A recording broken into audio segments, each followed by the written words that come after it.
Hi, and welcome to another quick take. This is the second part in our series covering HR 3633, otherwise known as the Clarity Act, passed by Congress to provide clarity to U.S. markets vis-a-vis digital commodities, digital assets, and crypto in general.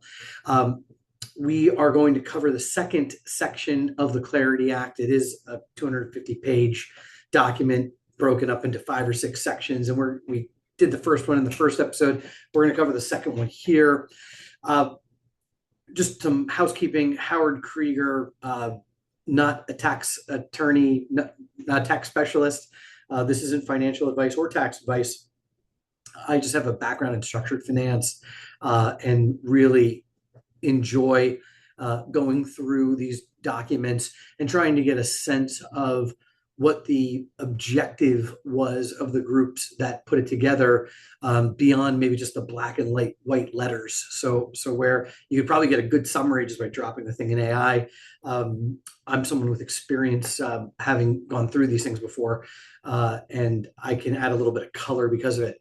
As the way this works is I'm going to share my screen, and I've already read the document.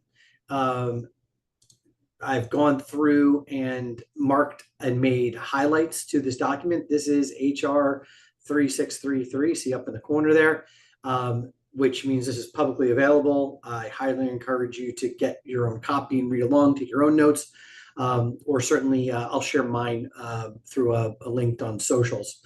So the first thing is we got to get to the second section. The first section had to largely do with carving out space for digital commodities.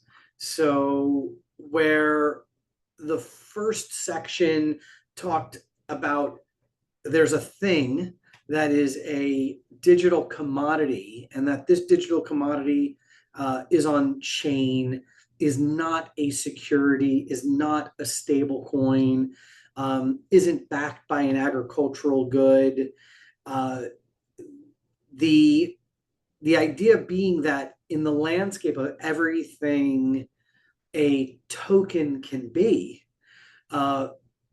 they have to start out by drawing that box, so that they can so Congress can kind of carve out some territory, right? Like if the act was speaking about securities in great detail, then that might impact traditional securities along with these, token versions of or digital securities, and the same goes for the other types of assets that they name. That essentially there's some government entity, and oftentimes multiple, that have purview over an already existing traditional pen and paper form of that asset. And so they had to create this digital commodity concept in order to come up with rules. So we're going to talk about the offer and sale of digital commodities. Now, if you're trying to figure out if the token you're thinking about is a digital commodity, you really got to watch the first episode, and you're going to pick up on that stuff. There are some clues here too, but that first episode really talks about what is a digital commodity. I can think about Ethereum, Bitcoin as good examples. And here we're going to talk about offers to buy and sell. So it starts out with the treatment of investment contract assets. Now, investment contracts are securities when it comes with interest or ownership or a obligation, like a credit obligation to the issuer. If the investment contract doesn't have those features, then it's not a security. And so this section talks a lot about investment contract assets, right? So the term investment contract does not include investment contract asset, just to be sure. And the term investment contract asset means a digital commodity. that can be exclusively possessed and transferred person to person without an intermediary and on blockchain. This is a hugely important piece for today's quick take. Just keep that in mind. An investment contract means a digital commodity. So all the things we talked about, digital commodities, now we're talking about investment contract assets, which is a digital commodity that can be transferred or held by an individual. The section of the act right here, you'll see these long vertical lines. This is because they're talking about redefining. This is like this part of the act goes through other acts, finding relevant sections in the agreement where there's a definition, and then changing that definition so that it doesn't contradict or so that it works well with this thesis of this act. And so that's why we don't go into it, because it talks about, like, you could look up 15 USC and look at the agreement yourself. So the exempted primary transactions in digital commodities has to do with who needs to register or not. Oddly enough, this does not give enough of a footnote to know what section 4A they're describing and what's being added. So we just have to rely on the added language and make an assumption that it's expanding language around exempted from registering securities. That's what I think they're trying to add here, that the offer or sale of an investment contract involving a digital commodity is exempted if the blockchain is certified as mature. And we talked about what a mature system is yesterday, what the requirements are, or rather in episode 1.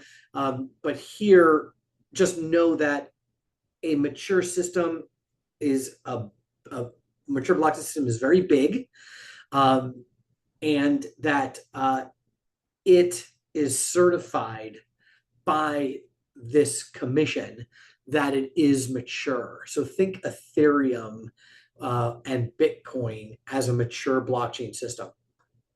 So the offer or sale of a contract, again, exempt from reporting, if it's a mature blockchain system,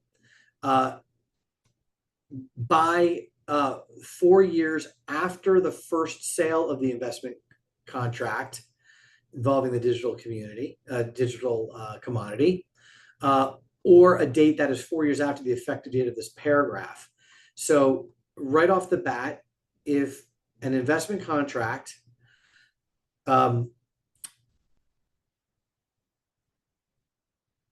including all entities, if the blockchain system to which it relates is mature. So if the token on the mature system 4 years from the date of the first sale, 4 years from this paragraph, and if the sum of the preceding 12-month period receiving the offering is not more than 50 million, and that amount can be adjusted. If the purchaser at the end of the transaction doesn't own 10% or more of the total outstanding, if the transaction doesn't involve an investment contract that comes from outside the United States, is early stage, has no business plan, or their plan is to go out and buy someone, like, hey, we're gonna raise money and buy this thing, these are not exempt. Okay, so if an investment contract is trading on an exchange or is being sold that isn't from the US and all this, then it has to be registered. But if it is in the US, it's fine. Here's an interesting one.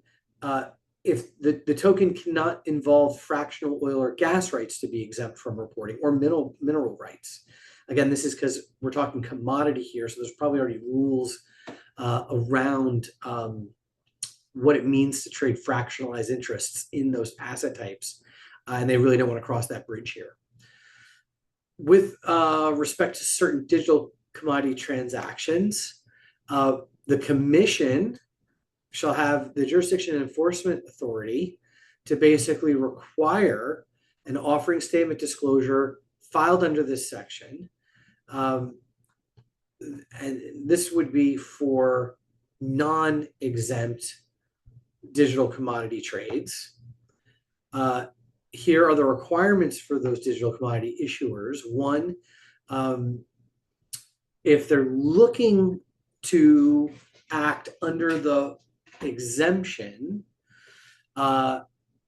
they don't register, but I guess they file an offering statement and any related documents that include a description of the issuer, the financial condition, the plan of distribution, the development plan, and the plan to become a mature blockchain system. So you're launching a protocol, you want to launch under this exception for the registering of an offering, you still have to file with the commission the offering statement with this information. So it's less than a public offering, but more than just, cowboy Wild West. Purchasers are really entitled, and the issuer has to file information on the maturity status, whether it is deemed a mature blockchain system or not. The source code in all these cases has to be public, and they talked about that yesterday quite a bit. That for digital commodities, the source code has to be open source. If there's been a transaction history, that transaction history has to be made readily available. There has to be a discussion on digital commodity economics. As much as I loved seeing them put the words burn and tokenomics or tokenization in the prior Ingenious, I guess they didn't want to write tokenomics. They drew the line there. But they have to describe the value proposition, the launch and supply process, the release schedule, information around the technical requirements for holding, accessing, and transferring. I don't know how many times you guys have been in Web3, tried a new protocol, and you can't functionally deal with it because the tools haven't been built by the issuer. Here, all of that has to be fully baked before you go to market.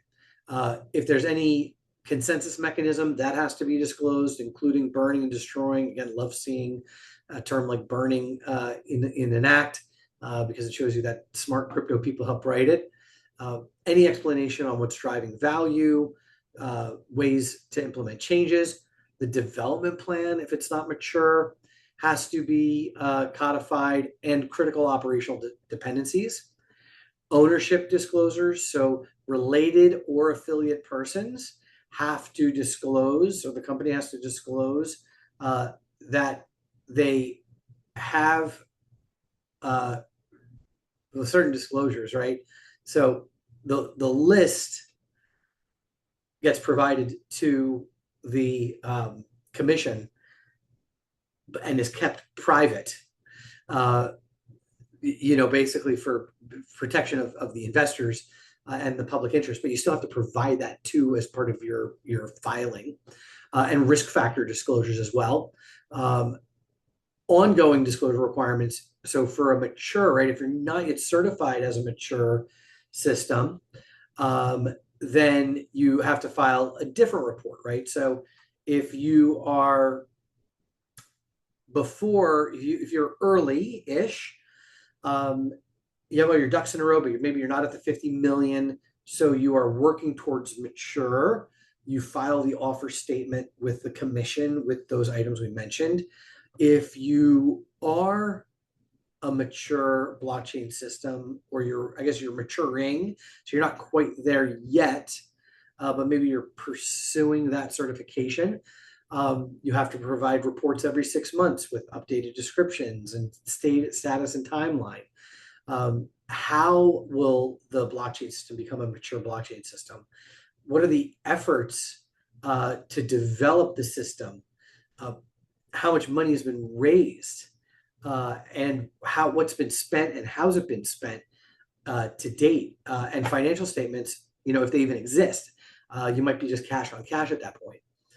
Any current report reflecting material changes has to be added. So no later than 360 days from the enactment of this section, which is part of the act, the commission will prescribe rules for the requirements. So those are the requirements, but they really didn't tell you the how, right? Like, does it need to be notarized, sent in triplicate? Does email work? Is there a Dropbox? All the sort of operational block and tackle for a blockchain system that wants to pursue this mature designation, and they really do. This descriptive digital commodity is really a digital commodity that really serves the purpose of the blockchain system. It is comp on compound, it's die on maker, right? Like it's just this type of digital commodity being described here is germane to a blockchain system, as opposed to, say, an RWA or a tokenized security, which the token is the thing and therefore can be separate from one system, and operate, independent of being on Ethereum or Solana or Bitcoin. So termination of certain reporting requirements and post-maturity requirements. So the ongoing requirements shall not apply to a digital commodity issuer 180 days after the end of the fiscal year. So shall not apply to an issuer if the information to which it relates described in the paragraph is publicly available and the disclosure requirements under a separate paragraph are required. So if you're publicly publicizing all the information about your blockchain, then you kind of forgo the need for this 6-month reporting, as long as it's all satisfied. And you want to just obviously be careful about that, because you don't want to hand these guys, the proverbial firearm. What is a covered fiscal year? So it's the first fiscal year in which the system was certified as a mature blockchain system. So you're certified in January of 26, then that's your first fiscal year. Post-maturity reporting, after it's a mature blockchain, you're still going to disclose in a reasonably calculated manner all the efforts around the governance system, what's been happening there, alterations to the functionality of the token, the use of any funds to be raised, the amount of units owned, by each issuer. I don't know that gets publicly disclosed, but you might have to file that with the commissioner. And then termination of the reporting requirements. So during the first fiscal year in which you do not engage in material ongoing efforts, so you tried and it didn't work out, there can be exemptions for those entities where there's only a de minimis amount of trading activity. They don't want to read it, they're not going to force you to make it. The nice here under the construction rule is that nothing in the above paragraph should be construed that any digital commodity is a security. This is not the first time that was said in this act. It shouldn't be the last, but it is just one of those reminders that, hey, we're talking about a totally different thing here. And we're talking about an investment contract that doesn't pay interest, a digital commodity that doesn't represent ownership, but rather is you owning a tool that the blockchain system needs in order to function. And where the value of that comes, it's up to them to disclose why holding a token that is required for this system to operate have some sort of inherent value. Intermediaries. If you're an intermediary, you got to register with the commission as a broker-dealer or a member of the National Securities Association. So you cannot just invest in crypto for your friends. You would, this is basically putting you in the camp of, a registered agent.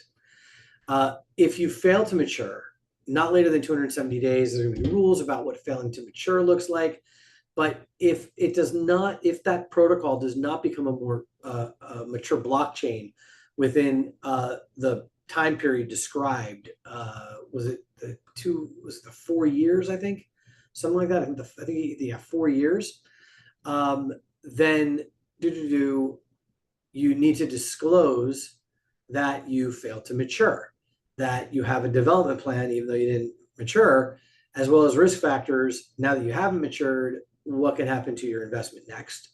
And any obligations beyond just the beneficial ownership, but that have arisen with the protocol as a result of you pursuing maturity and what have you. The commission may not permit any additional reliance on exempt offering that has not become a mature blockchain system unless the commission is qualified. So the commission here is taking its power back, and they can kind of auto move you along. Nothing should be construed as prohibiting the offer and sale of investment contracts. So they're saying here, like, don't not do it because of this act. So you can offer or sell an investment contract involving units of a digital commodity, as long as you do it under these provisions. And even if you're it said your development stage, you're clearly not. They don't care. It's once you get beyond development stage, heading towards maturity, that then these filing requirements really take hold. And again, if it pays interest, if it represents an ownership, none of this applies. Securities laws will apply. The commission may issue rules that permit the issuer to use an exempt status in offering their investment contracts. Again, this is just the commission kind of keep holding power back. Okay, so here, if you are an older project, a rule requiring a digital commodity issuer that has last offered or sold an investment contract in reliance on an exemption, Securities Act, prior to the date of enactment of the act, to file a comparable set of disclosures.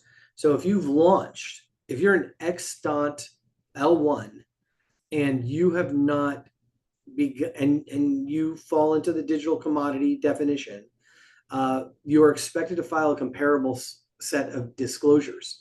So that probably means identifying who your local commissioner is, getting their take on how they want to see this information, and then of course setting up a data room with all that information for their review. Mature blockchain system, all very good. This is all about disclosures, right? That with respect to a digital commodity issuer, where it's required to file disclosures and it's not a mature blockchain, after the 4-year period beginning on the date of such disclosure is filed, a rule prohibiting the offer or sale involving any offering related to such offer or sale where the offer is permitted. So again, they're saying that, look, even if you got the exemption 4 years later, then you have to file the disclosure anyway. That's my interpretation here, but that's obviously subject to other people's opinion. Most importantly, a judge or jury. They're asking for rules on. So this is a section where they're basically saying they're going to have rules on when you are required to file or publicly disclose if it's been so many years since you've started this journey and you still haven't become a mature crypto blockchain system.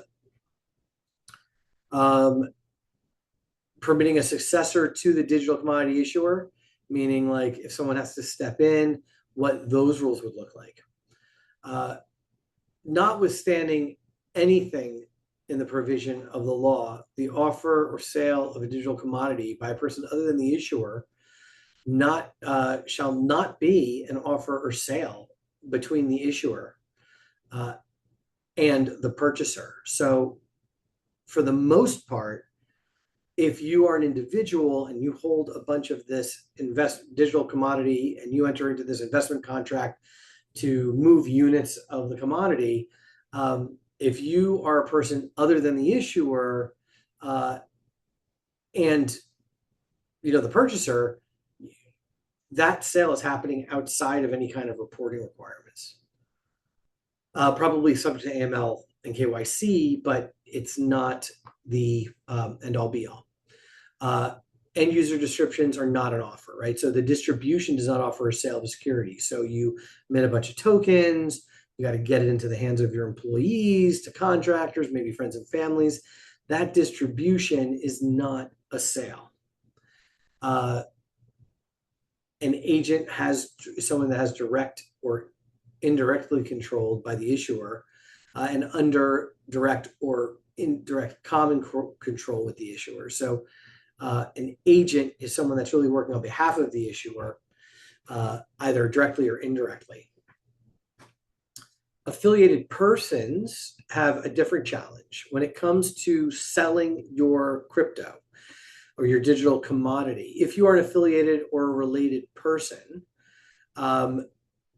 you are, and you sell the company's digital commodity, you, the person, shall be considered the issuer. Now, it's not universal. There are limits on this, but just know that that's the water you're treading, that you could be collapsed to the issuer if you take it upon yourself to issue tokens or sell tokens directly from your treasury out into John Q. Public. Prior to being a blockchain system, may not be offered, may be offered or sold.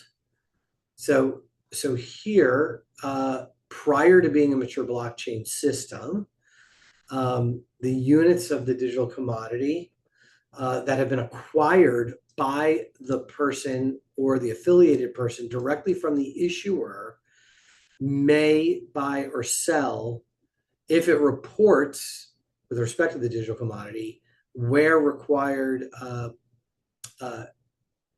comparable set of reports are required have been filed. So essentially, you're an insider. You've sold some tokens that you've received, and digital commodity you've received. That's fine, provided you're up to date on your filing.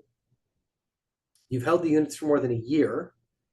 So that's almost like 144A, right? And the amount of the units sold is not, when you compare it to the last 12-month period or shorter, less than 5% or greater than 20% of the units that acquired directly from the issuer. So you acquire issues directly from the issuer. You have more than 5, less than 20. You're in good shape. Now here they're saying, and an amount determined by the commission of not less than 30% or greater than 50% of the total units acquired directly from the issuer. An amount determined by the commission.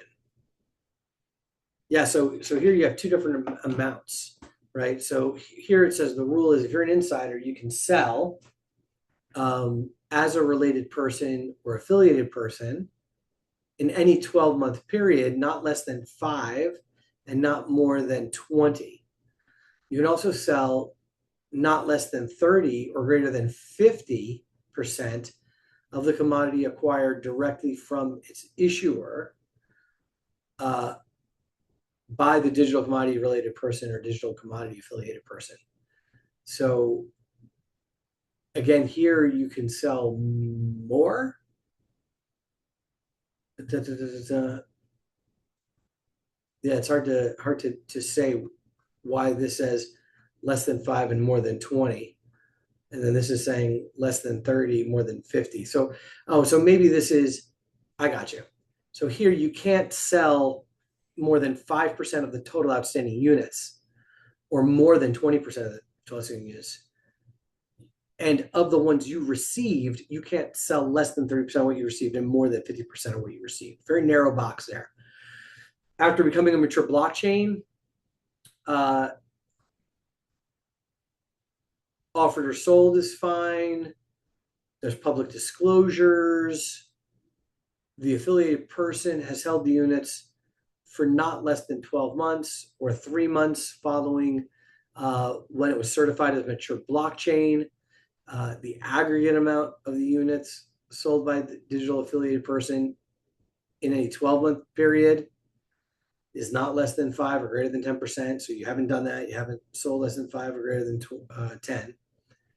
And then, of course, Congress recognized that there's rulemaking involved. So they're going to look to protecting investors, look at disclosure amount, and change those percentages. Effectively, they'll change those percentages as needed. They may also provide an exemption based off of facts and circumstances.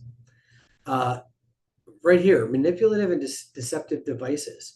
So it's unlawful for the issuer to use instrumentality of interstate commerce or of the mails to employ, in connection with the purchase or sale, any manipulative or deceptive device or contrivance in contravention of the rules and regulations set as the commission prescribed necessary. So the commission put all these rules in place to keep you safe and to keep the trading safe. If you bring in a device or contrivance that lowers the safety of it, that is unlawful, and it is directly called out, right? Like we said before, they don't often tell you in these acts what 100% like like whether this is right or wrong. Here it is saying it is wrong. So if you're going to market with a digital commodity, do not use a bot. Not later, blah, blah, blah, and then rules on what that means. Okay. Differentiating between affiliated persons and related persons. The commission can make that differentiation. If a unit was received early, like before the project even took off, that may be offered by a digital commodity related person if the issuer is no longer engaged in the project. You want to sell a token you got that no one's using, great. Or it's a certified mature blockchain. So it's both ends, right? They're just kind of carving out the creatives from this. Appropriate disclosures, further usage of digital commodities. The commission may exempt unconditionally bodies in order to promote liquidity. Mature blockchain system requirements, and we just have a couple more pages here. It's designated by the commission. The filing requirement has to be filed with the commission. They have to establish that there's no common control themselves. So any crypto project you see, or blockchain or digital commodity project that is looking to, I guess be public, they're going to file this for the certification, for the mature certification, provided that the systems, they have to establish that it's not under the control of one person or common control.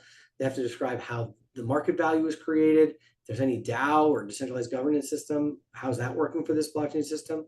And the current roles of the digital commodity issuer, digital commodity affiliate persons, et cetera, all that were involved in the process.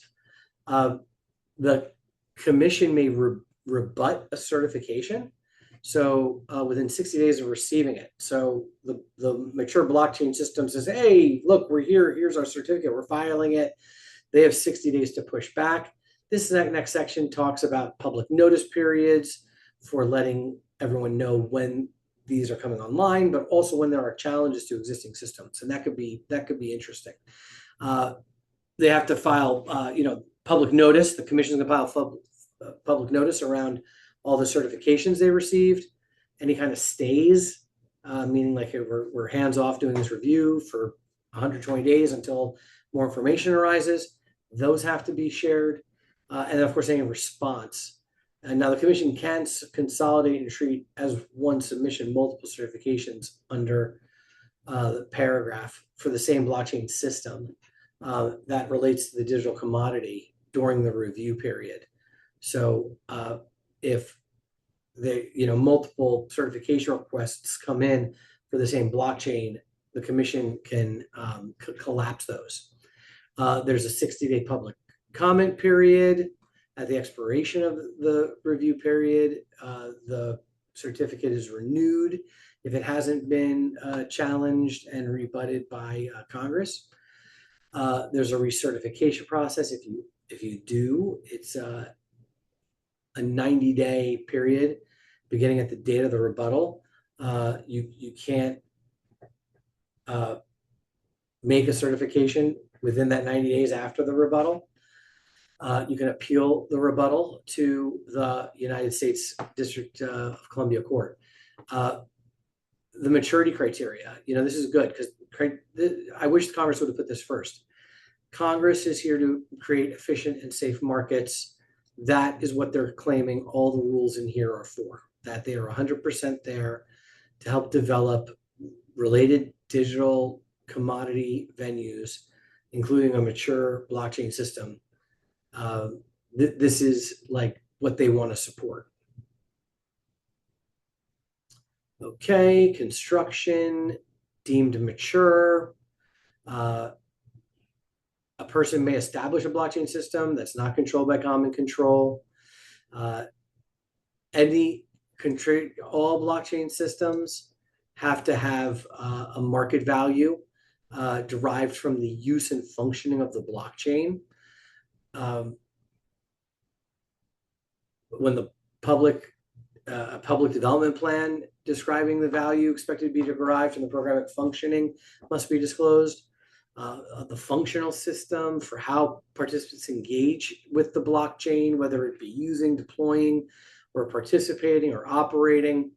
The source code has to be open and the usage has to be interoperable.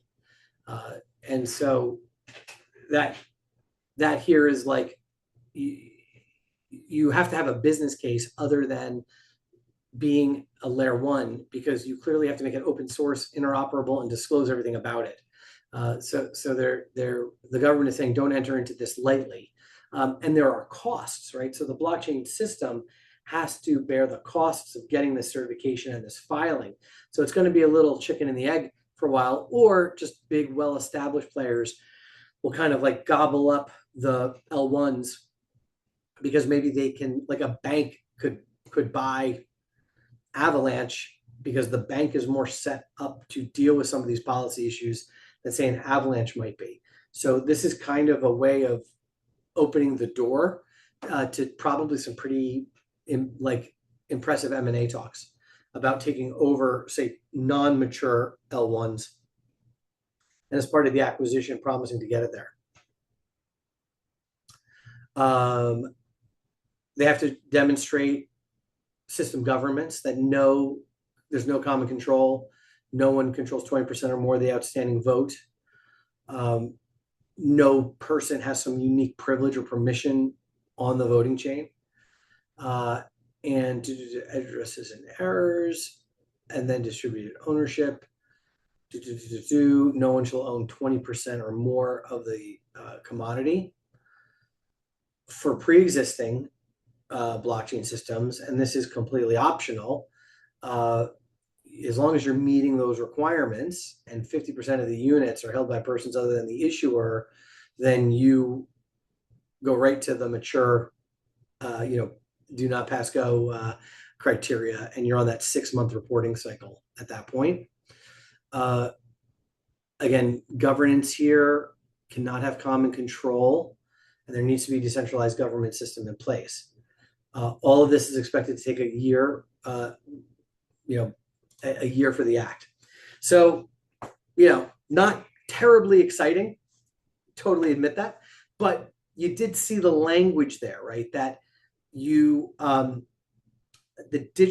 issuer is going to have the infrastructure to keep and maintain not only up with the reporting requirements and the monitoring, but also as it grows and changes and goes through these phases, its business model needs to adjust. And it sounds like that the control of that business has to be this decentralized group that's actually causing that administrative function to be met. So it'll be very interesting to see how well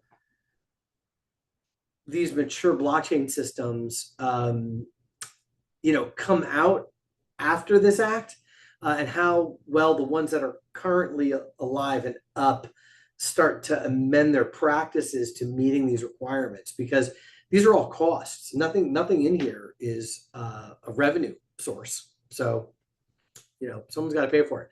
We'll come back and we'll look at Title 3 next time in our next quick take. This one ran a little longer than usual. Sorry about that. Hopefully just skip to the parts you liked. Otherwise, make it a great rest of the week. Bye-bye.